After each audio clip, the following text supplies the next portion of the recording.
श्री अखंड परशुराम अखाड़ा। कुंभ की यादें सीरीज लगातार जारी है।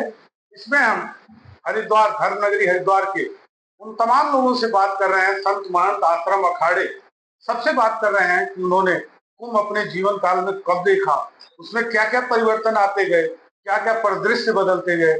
आज श्री अखंड परशुराम अखाड़े के अध्यक्ष पंडित अधीर कौशिक जी हमारे साथ हैं।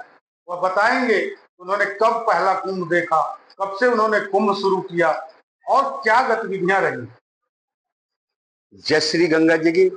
और जो अमर उजाला की एक मुहिम है कुंभ दिव्य और भव्य, और कब से कुंभ प्रारंभ किया और कब से कुंभ हम लोगों ने देखा, उसकी जो मुहिम है उसके लिए बधाई के पात्र हैं। 1986 का पहला कुंभ हरिद्वार का हमने अपनी याद में देखा। बचपन काल था, लेकिन जो हम लोग कुंभ देखने आते थे, किस संत के महापुरुष के हमें दर्शन हो जाए, किस संत महापुरुष के हम दर्शन करके हमारे भाग्य उदय हो जाए, ये आदमी का भाव होता था। परिवर्तन हो रहा है।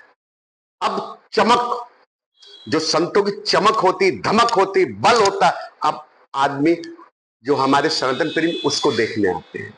मन का भाव वही है कि हमारे किस महापुरुष के हमें दर्शन हो जाए और हमारे आशीष हो जाए। ये कुंभ की विचारधारा है। कुंभ की विचारधारा बड़ी पवित्र है मन के भाव से। अगर कुंभ के अंदर हमारे संत महापुरुष कोई भी धर्म का आयोजन करते हैं तो उसे जनता ग्रहण करती है, सनातन ग्रहण करते हैं।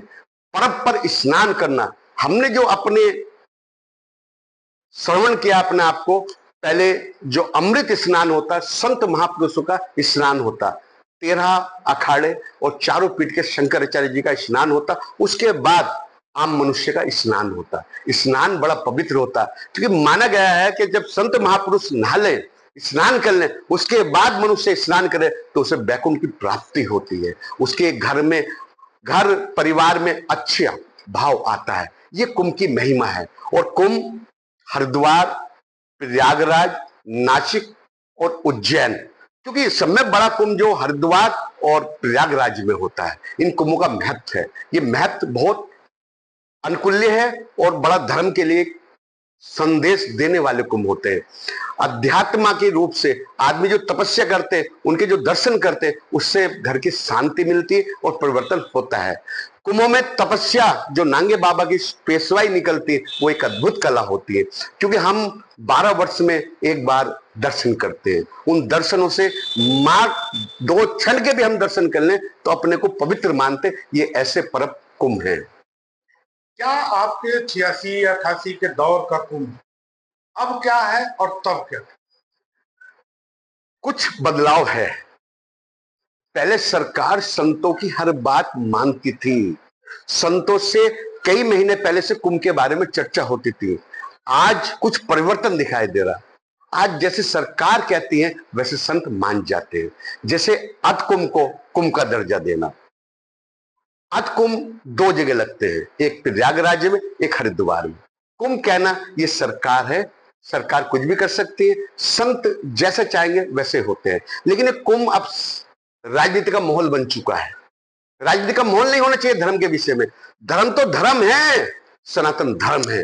राजनीति अपनी जगह होनी चाहिए, धर्म का काम अपनी जगह होना चाहिए। ये थोड़ा सा परिवर्तन हमने देखा है। पहले देश विदेश से लोग आते थे हरिद्वार रेलवे स्टेशन से, और कुंभ नगरी जो आरक्षित क्षेत्र है जहाँ लोगों के छावनियां लगती थी, वहां जाने की व्यवस्थाएं नहीं थी, परिवहन के तमाम संसाधन नहीं थे। विकास की गति से कितना बदलाव हुआ? देखो, अब संसाधन बना है, विकास बढ़ा है, लेकिन विकास के नाम पर जो गुमराह करते वो नहीं होना चाहिए। विकास होना चाहिए। देश विदेश की आस्था है हमारा कुंभ का पर्व, जो विशाल महाकुंभ किया जाता है। ये हमारे धर्म की आस्था का एक सैलाब है, जो देश विदेश की मीडिया में छाते हैं कुंभ। जब पेशवाई निकलती है, जिनका हमने यात्रा का स्वरूप नाम चेंज दिया, अमृत यात्रा, अमृत ध्वज यात्रा, गंगा की ध्वज यात्रा, ये जो यात्रा निकलती ना, इसमें देश विदेश के जो हमारे तीर्थ और हमारे तीर्थ यात्री आते हैं, ये भव्य रूप से दर्शन करते और वीडियो बना के अपने देश में दिखाते कि भारत के संस्कार ये है।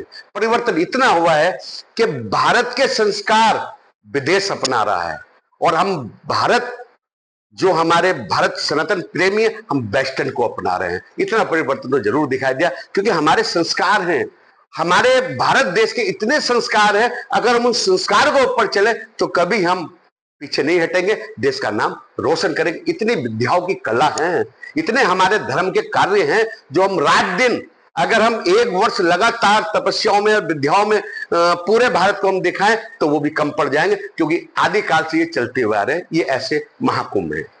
श्री अखंड परशुराम अखाड़े की क्या भूमिका इस बार कुंभ में रहेगी? देखो, जो नेतृत्व हमारे अखिल भारतीय अखाड़ा परिषद के परम आदरणीय परम श्रद्धेय स्वामी रविंद्रपुरी जी कहेंगे, उस हिसाब से हम चलेंगे। हमारा जो स्वरूप अभी से बन रहा है अखाड़े की मंगल प्रवेश यात्रा का या ध्वज यात्रा का, जो भी नाम देंगे हमारे अखाड़े परिषद, हम उस पर भाग लेंगे और अखाड़े के साथ चलेंगे। और अखाड़े की जो विद्या है, जो हमारे शस्त्रों का हमें अमृत ज्ञान है, उस शस्त्रों की कम से कम 450-500 विद्यार्थियों के साथ हम 1 किलोमीटर के रूट पे अपने शस्त्र विद्या को, कला, जो एक हमारी कला, महत्वपूर्ण कला है, उसको दिखाते हुए चलेंगे। जो राजा और महाराजा के जब पुराने काल में युद्ध होते थे, उसमें वो सिखाए जाते थे, वही हमारा अखाड़ा है, श्री अखंड परशुराम अखाड़ा, जो विद्यार्थियों के लिए और अपने भारत देश के लिए कभी भी जरूरत पड़ेगी, अखाड़ा पूरा तैयार रहता है। उस अखाड़े के विद्यार्थियों की जो कला पूरा देश विदेश देखेगा, तो वास्तव में एक अद्भुत कला होगी हमारी।